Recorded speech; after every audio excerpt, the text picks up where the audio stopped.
Alright, this is part 31 of what's inside the roadmap course. By the way, if this is the first time you're seeing me, my name is Rico.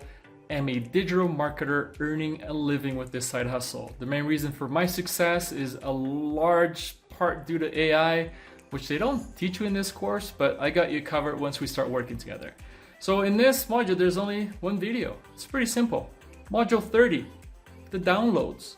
It just teaches you how to download the roadmap course because it's yours. You paid for it. Keep a copy of it. It's always going to live online, but you know, next time they launch the 4.0 or the 5.0 version, if you want to like hang on to this one, it teaches you how to download it so you can keep it. Okay. So I hope you learned something from all of the videos I made in this series where I recap every single module in the roadmap course. It breaks down into every single lesson so you know what you're getting into. You know what's being taught. Maybe you already know half of this stuff. Maybe you don't know any of this stuff. This course is built for beginners. It's appropriate for intermediate and advanced users. And just to really recap things, it does not teach any AI stuff. This is what I'm really good at, and what my promise to you is, if you buy the course from me, when we get to the end and you're ready to hit the ground running, man, we're gonna put so much AI into your automation that it's gonna blow your mind and just gonna keep sending those checks.